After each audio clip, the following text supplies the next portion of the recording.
tous, bienvenue dans le salon de Brigitte. Alors on est encore en hiver, on est encore dans le froid, donc aujourd'hui on va parler un petit peu de bien-être, de plantes, de régime. Non, pas régime. On va parler des grands-mères qui nous ont donné des petites astuces. Alors on va prendre des plantes.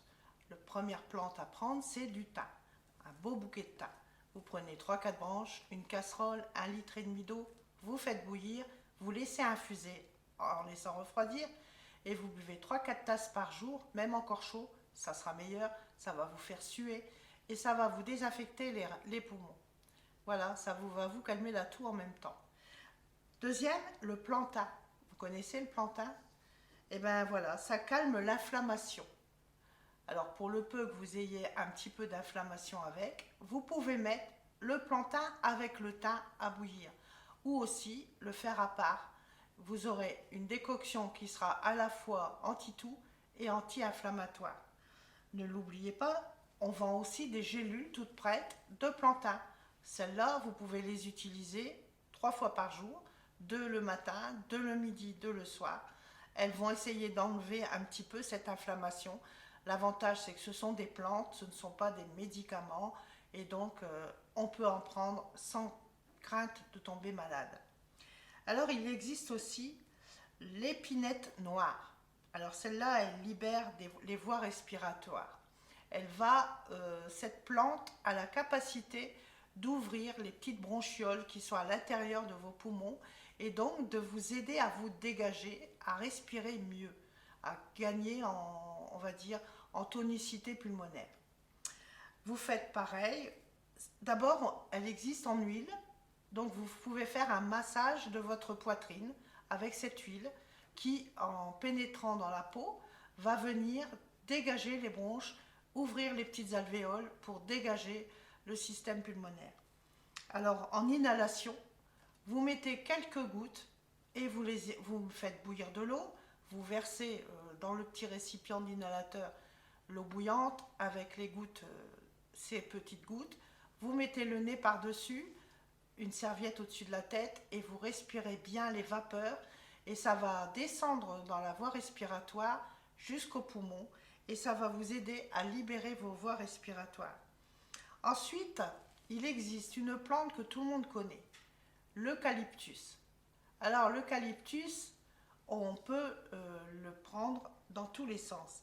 Bien sûr en infusion, on fait bouillir de l'eau, on met 5-6 feuilles d'eucalyptus dans l'eau et on laisse tiédir et on boit les tasses d'eucalyptus dans la journée afin de fluidifier les glaires qu'on a dans les bronches.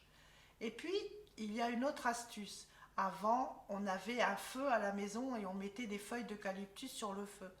Or, maintenant, c'est le tout électrique, on n'a plus tout ça, on a le chauffage central, on n'a plus tout ça. Alors, il y a une petite astuce que je vais vous donner. Vous avez tous un grille-viande en fonte, et bien vous ouvrez votre grille-viande, vous le faites chauffer bien rouge, et quand il est bien chaud, vous l'éteignez bien entendu, et vous y jetez dessus quelques feuilles d'eucalyptus qui vont griller, et la fumée va parfumer votre intérieur, et non seulement elle va parfumer, mais en même temps elle va le désinfecter. Donc s'il y a trop de microbes, les microbes partiront, et en même temps, si vos enfants, si vous, votre mari, avez des petits problèmes pour respirer, vous verrez, ça va vous aider à dégager vos poumons. Alors, comme on est dans les petites astuces, on a aussi le petit fruit de la saison. Je vais parler du citron. Alors, surtout, n'ayez pas peur de prendre des citrons, on va dire 2 beaux citrons, vous les coupez dans une casserole, vous mettez de l'eau, on met quand même une petite cuillère de sucre pour dire de passer un petit peu l'acidité. On fait bouillir, on laisse tiédir et on peut le boire plusieurs fois dans la journée. C'est un désinfectant, le citron a le pouvoir de désinfecter à la fois le sang, à la fois de tout problème pulmonaire, mais en même temps, si vous le buvez chaud, ça va vous servir de grog, donc vous pouvez rajouter un petit peu de rhum dedans. Ça vous fera tomber la fièvre si vous le buvez bien chaud. Parfois, il y a certaines personnes qui rajoutent aussi une petite dose de tilleul à l'intérieur de leur bol. Voilà des petites astuces pour essayer de passer une fin d'hiver, on va dire, un petit peu meilleure Et puis, on n'oubliera pas non plus hein, le fameux sirop de nos grands-mères qui prenaient une grosse carotte, qui creusait un trou au milieu et qui y glissait du sucandi. Et le sirop obtenu, on le donnait aux enfants, justement pour essayer de faire passer la toux. Et c'était un sirop qui coûtait pas cher et qui peut encore être fait à l'heure actuelle, maintenant qu'on parle du tout fait maison, faire soi-même. Donc je vous souhaite à tous une bonne santé surtout, et à bientôt pour un nouveau Salon de Brigitte.